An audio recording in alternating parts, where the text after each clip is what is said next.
If it's Tuesday, it's time for another video review. Welcome back, everybody, again. It's the drunkpolkaroo here with today's special edition of my video review. Special today because we're going to crack open a beer that I bought last year. Actually bought in early 2015. It's the 2014 Amsterdam Brewing Tempest Imperial Stout. It's a big, boozy bastard. It's 9% ABV. It's 100 IBUs. I bought two last year, so I tried one right away, and then I cellared this one for a whole year, which was hard to do. It's hard to put a beer in your cold cellar and not touch it for a year. But today, to celebrate International Stout Month, which is a great idea for February because it's such a crappy time of the year, so it's nice to have something to look forward to, something to do. I just thought, what better time to celebrate than to open this up and see how it's changed over the year. I mean, you can age these. Don't age IPAs. You want to drink those as fresh as possible. Lagers, Pilsners. I mean, they don't have the, what stouts have that they mature, they change, and they become more nuanced. I mean, I'm really looking forward to this. Now, this year I bought a few of my favorite stouts. I bought doubles and triples of them, and I'm aging them in my cellar for a year at least. So I can really see what happens because, last year I really wasn't, I was just at the beginning of my journey with craft beer. So it's going to be interesting to see how I think this has changed. As you can see, it's a wax top. So it's been sealed with wax. I've got the wax off. Best way to do that, run it under some hot water. So you're not going to hurt the beer. Run under some hot water and you can just peel it off with your fingernail or use a little tool. I use my opener, my classic 80s opener.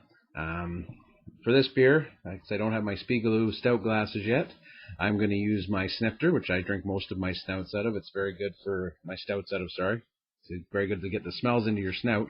It helps to bring the aromas up. But let's get into it because I'm pretty excited. It's been a year. I looked at it a lot and thought about it. I was going to have it around Christmas, but then I'm going to wait. And today seems to be the right day. So let's get into this then.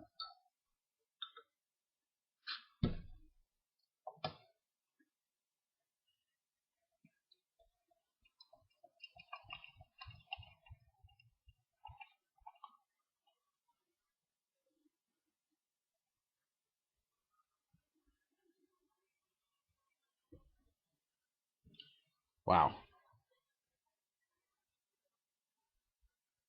Right away. I mean, you can see that. That is black as night. It's a nice, creamy tan head. Really uniform bubbles inside of it. Like, it's really, really cool. It looks great. I mean, for a beer that's been sitting there for a year. Smell off the top. Some dark chocolate in there. Oh, coffee. I love strange thing. I'm not a huge black coffee guy. I like Baileys in my coffee. A little bit of milk, a little bit of Baileys. But I love coffee in my stouts. It's just such a great flavor. So it looks beautiful. I mean, it's the head looks great. Let's give it a sip. Cheers.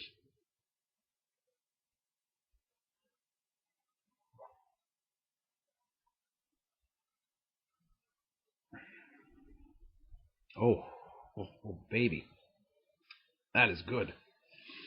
Wow, if you're going to kick International Stout Month off with something, that is not a bad choice. That's really, really smooth. Jeez. So, like, right off the top, that first sip, you're getting that bitter, roasted malt coffee bean flavor. I mean, it smacks you around a little bit. Your taste buds are running from each other. But then there's a beautiful little bit of chocolate in there. Ooh, hang on, I'm going to get another sip here.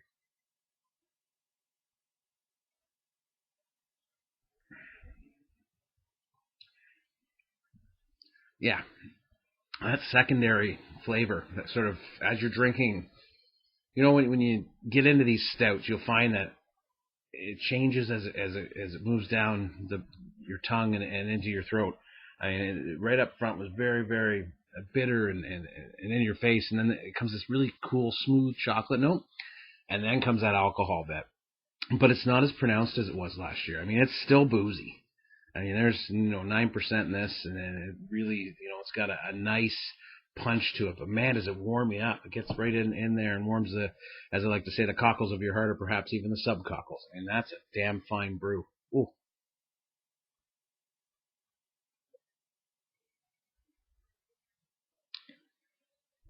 You swish it around a bit. It does help to release the aromas and the flavors. You know, it's got a great mouthfeel too. Very, very creamy, almost sensual. It's just there. Oh, I'm so glad I did that. I'm really looking forward to what's going to happen to. I've got my Kentucky Bastard aging, QVs aging, both from Nickelbrook. May have to make a few more journeys and find a few more stouts. Wow. So I think the thing with stouts that I like is that they're not what I call pounder beers, where you're just pounding one after the other, which I was really good at. I mean, you can pound a stout. I wouldn't recommend it, and I don't think you'd enjoy it, because you'd miss out on all the really cool flavors that are in there. I mean, that aftertaste is filled with, hints of almost like a dried fruit, a fig, and that chocolate and that bitter coffee. Oh, it's so good.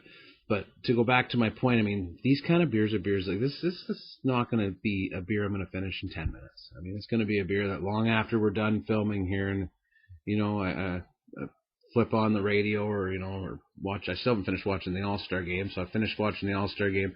I'll be sipping this for a good hour, maybe while I'm making dinner. I mean, and that's part of the joy, right? I mean, you want to really enjoy it. Oh.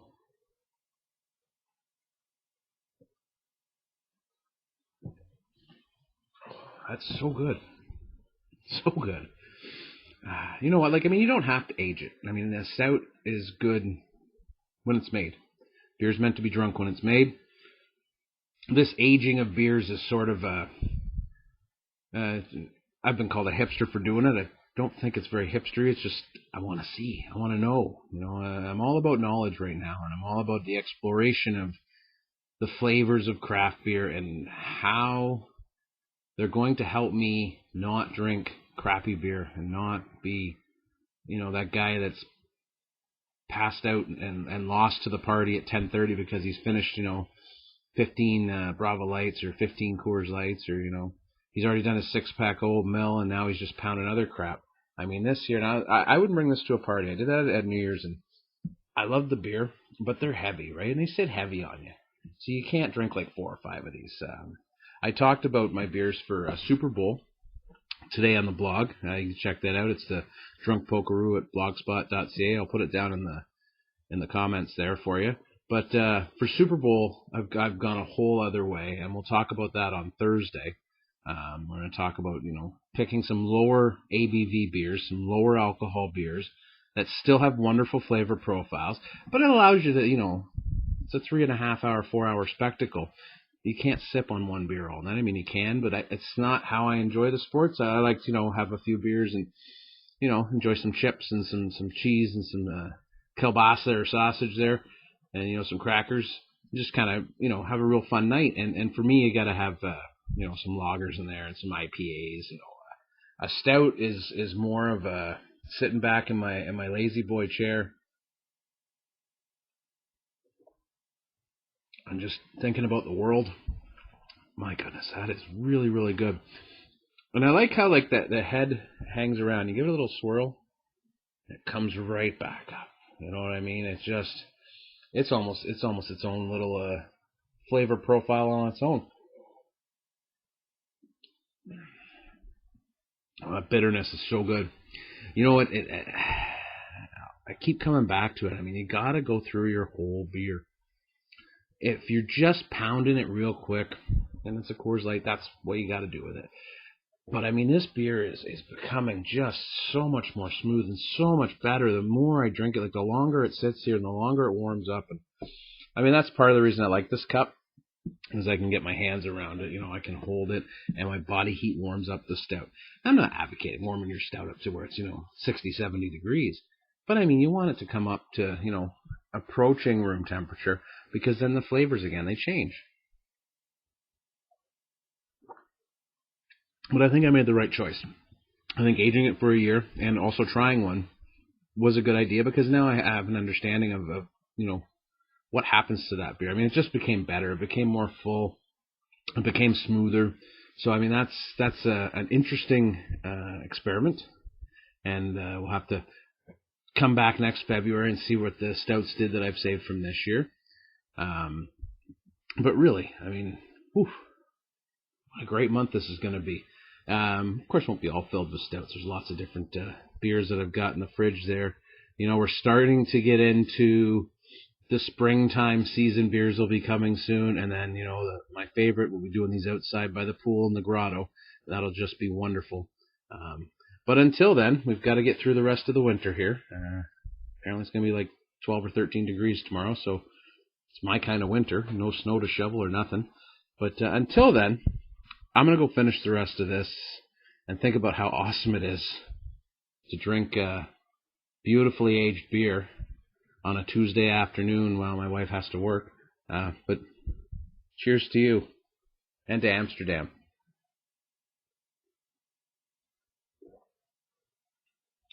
That's really good.